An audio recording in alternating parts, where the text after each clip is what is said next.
I still remember that morning like it's tattooed on my soul. I woke up to the sound of my phone buzzing beside my bed. It wasn't an alarm, it was a message. And not just from anyone. It was from her, Emily, my fiancée, the woman I was supposed to marry in exactly 1 week. I smiled, half asleep, expecting something sweet. Maybe a good morning, can't wait to see you walk down the aisle. But instead I read, I can't do this anymore. I'm sorry, but I'm in love with someone else. Please don't call me. For a full minute I thought it was a prank, a joke before the big day, but then another message followed. He's the man I should have been with all along. You deserve someone better. Goodbye.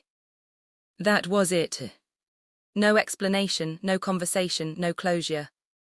I just stared at my phone, reading those words again and again, as if they'd suddenly change. But they didn't.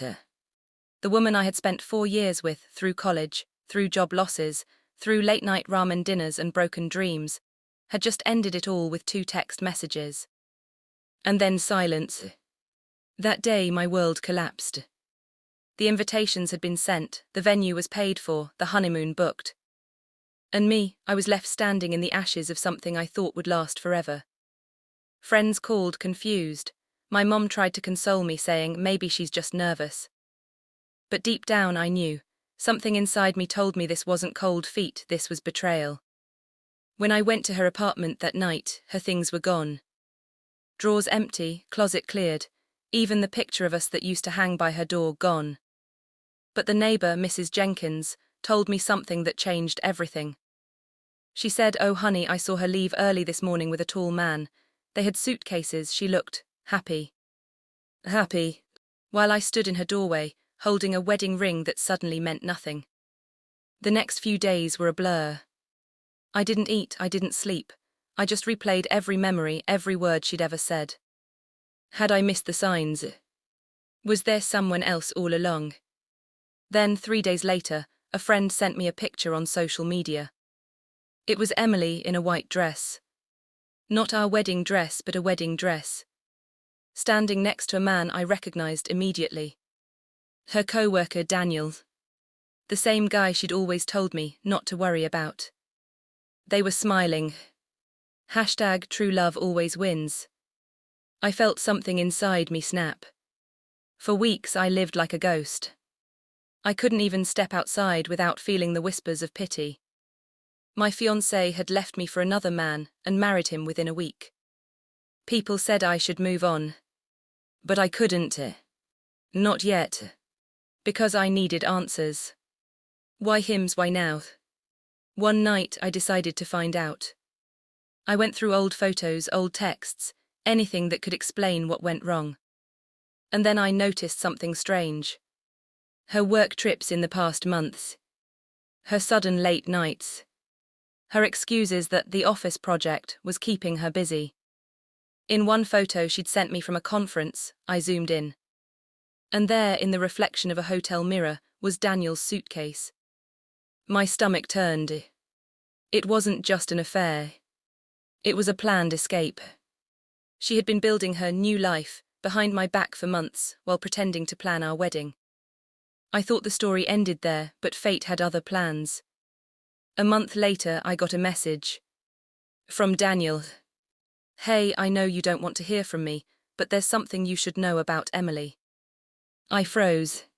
Why would her new husband message me? He wrote, "She's gone, packed up her stuff and disappeared. I think she's with someone else now." I didn't reply.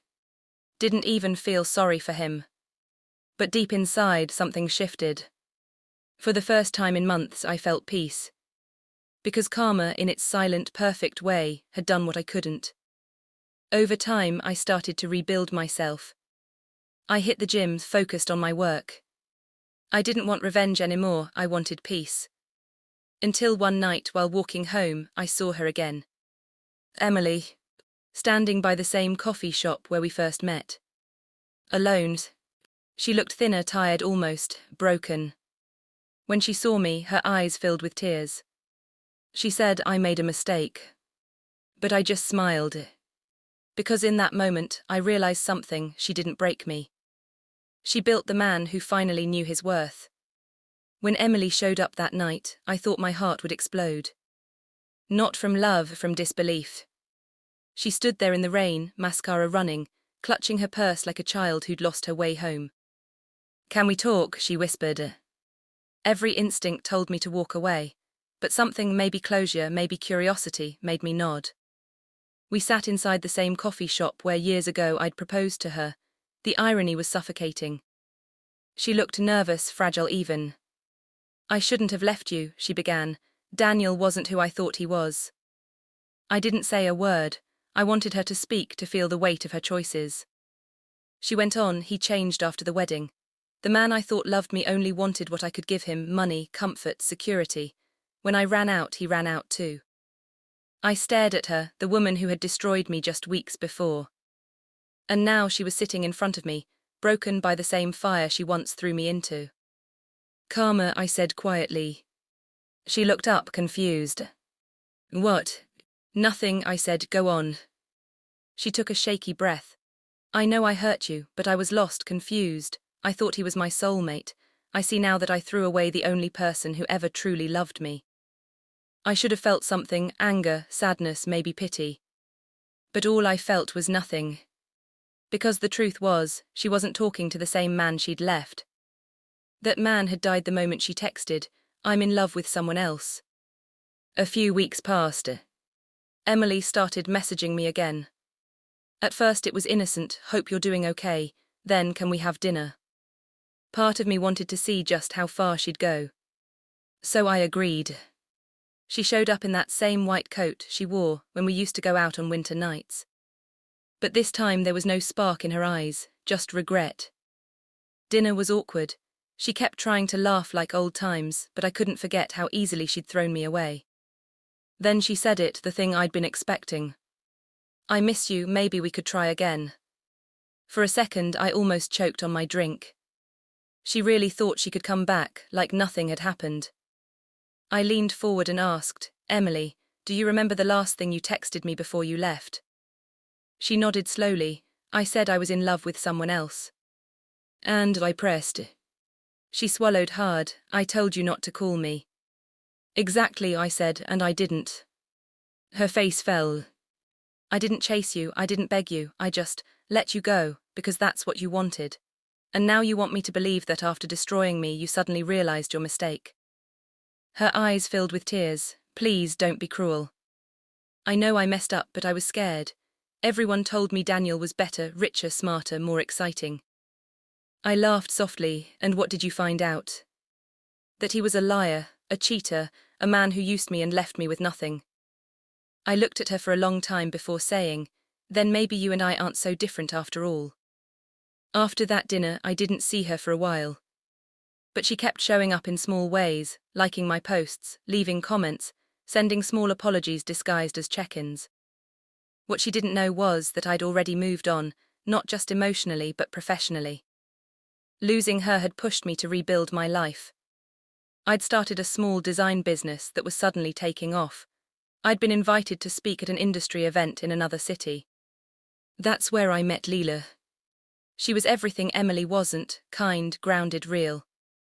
She didn't play games. She didn't make me feel like I had to prove my worth. She saw me, not my flaws or my bank account. And for the first time in years, I felt alive again. A few months later, Emily texted me again. "I heard about your company, I'm proud of you. I'd love to see you again if that's okay." This time I didn't ignore it. Because I had a plan.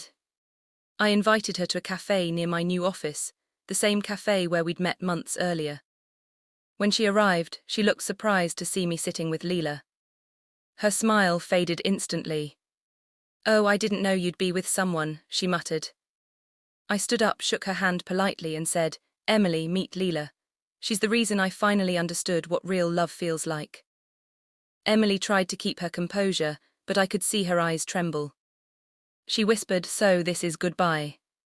I nodded. "It was goodbye the day you left, this is closure." She bit her lip, fighting tears. "I really thought I'd found happiness, but it was just an illusion." "I know," I said softly. "But thank you, Emily. If you hadn't left, I would have never found who I was meant to be." And with that I walked away, not out of pride but peace. A year later, my company received an email from a small local charity asking for support. The name at the bottom caught my attention. Emily Carter. Curious, I opened the link. It was a foundation for women recovering from toxic relationships and emotional trauma. And there in the founder's note she wrote, "Sometimes breaking someone's heart is the only way to understand the weight of love. I lost a man who truly cared for me, and I'll regret it for the rest of my life. This organization is my way of making peace with my past." I sat there for a long moment. For the first time, I didn't feel anger or bitterness, only forgiveness. I sent a donation under the name Anonymous, along with a single note. "You were right, true love does win, just not the way we imagined." And as I closed my laptop, I realized something. The best revenge isn't payback. It's peace. It's success. It's moving on so beautifully that your past can't recognize you anymore.